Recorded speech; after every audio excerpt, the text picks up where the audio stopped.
I wanted to let you know why I decided to run and what I bring to the table to this position. I've spent almost 20 years working in the telephone company, starting as the entry-level position, leaving as a managing director, running their long-distance company, launching their cellular company, and along the way learning about corporate, learning about working with people, working with unions, working with bargaining unit people, and just bringing it all together. And all those experiences in my life, along with having a family and raising a family and living in this area, brought me to understand the needs of the greater community. And then after I left the telephone company, I was kind of floundering, like I was nearly 50, I didn't know what I was going to do next. And I took some classes down at UB and started doing resumes and learning all this stuff about who I wanted to be, and went out and started doing some volunteer work in the community and came upon this organization that was trying to get people to pay attention to early detection about cancer. And along the way, I picked that up as mine. I had so many skills that I had picked up in the phone company, and I had learned, honed my skills on how to work with people, how to ask people to let me in to talk to them, that I launched a breast cancer organization called the Witness Project. And in the last 10 years, we've helped over 5,000 women in Fairfield County.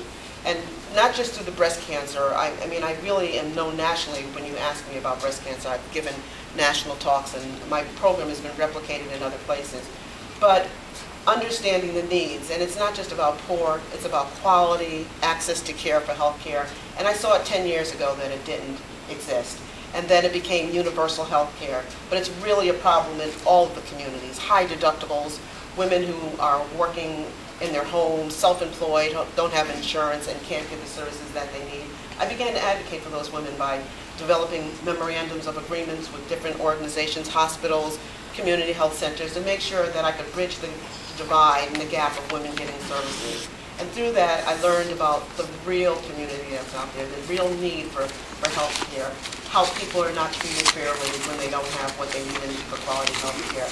And then along the way, Senator Gomes from the 23rd Senatorial District was elected senator, and he needed somebody to go to Hartford with him.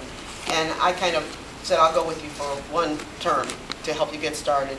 And I stayed for 2 terms. I stayed up there for 2 years. And that is the experience that really brought me to here today. Everything in my life experience has helped me get here. But working for Senator Gomes, learning how bills are worked, not what you learn in a book, but how they really do become a law, and all the hard work that goes in behind the scenes that you never see on CPTV. I mean, it's unbelievable. The look in the chambers and the House is really more than I can grasp. It's just really a lot of people working together to make things happen. And then in the Senate.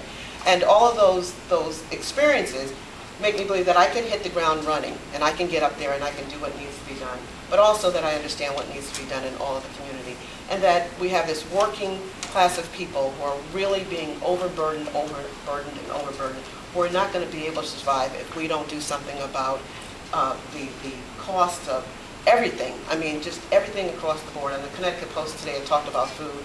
But I think about what it cost me to drive to Hartford today. I used a quarter tank of gas. It cost me $20 to go to Hartford, and everybody's out here on the road doing the same thing. All of those things are burdening us, and we've got to figure out ways to bring it back. And I've talked to many people about different ways of getting that done. And I've also watched what they've started to do in the Senate and the House. And I'd like to take that expertise back to Hartford. And I'd like to represent Trumbull, Monroe, and Bridgeport in being able to do that. I think about my experience in the telephone company and working for the consumer. And I said one day to someone, what happened? The DPUC would regulate for the consumer and make sure the consumer was taken care of. And now you watch the cable company, you watch the electric company. Who's watching the store? Who's making them be responsible to the consumers? I'd like to focus on those type of things for all of the constituents of Trumbull, Bridgeport, and Monroe. So thank you for the opportunity to talk to you. Thank you. Yes. You have a question? Sure. I just want to be candid. Anthony's my campaign treasurer, actually. Okay. But when your seat was held by Mr. Finch, it was very difficult to get him to juggle the two. Just my own personal views up there. I don't want to drag my chair into this, but I had a hard time working with him because he did not recognize that Trumbull has difficult situations, just as well as Bridgeport does. And I completely support everything going on in Bridgeport, and they are two different communities. But this is my only chance to get you right now. I can't get that open air. You have a school teacher and a police officer working in Trumbull. It's very possible that they're making $150,000.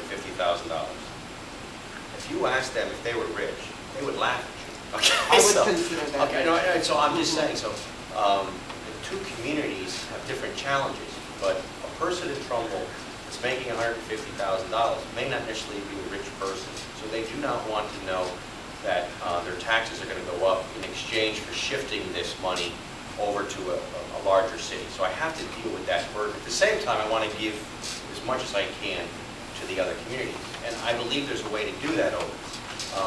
I never got a sympathetic ear from the senator. I couldn't get his time of day, in essence, and that was a big struggle for me, because I have a lot of people here that actually make $60,000 with two people working in my particular district. And so I'm just hoping that in this process, you're just sympathetic to that. And let me say something about that, because I wasn't looking to represent Bridgeport. I was looking to represent a region, a group of people who have different needs. But you know what? If it's overburdened here, it's going to be overburdened there. I was looking at more of a regional approach on how do we solve these problems. And I'm sorry to hear that you didn't have Bill's there. But I know he worked at the BRBC, and he was really focused on Bridgeport, hoping that the things he did for Bridgeport would roll over and that Trumbull would benefit. But I'm really looking at representing a total community. I'm not looking to break it up, because, you know, it's only a part of Bridgeport that I represent. It's not all of Bridgeport. You know, it's that up Park Avenue and Black Rock, and it's very different from the other part of Bridgeport that you're representing.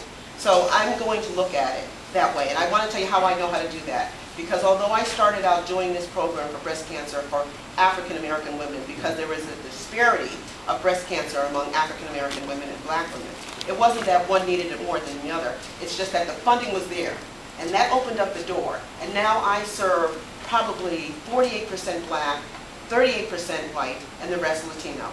So, and moved on beyond Bridgeport to go into Fairfield County, to go into Norwalk and Stamford, one of the richest communities besides Greenwich, helping them also. So it's not about rich and poor, it's about working together so we're all prospering, so we all don't feel the burden of those taxes, and making some type of agreement and working with everybody to get it done. I don't think Trumbull, Mr. Musto can concentrate on Trumbull. I don't think I can concentrate on Bridgeport. I think we have to look at it that we're representing 3 towns, and we have to make sure that they're well represented and that they all get their fair share.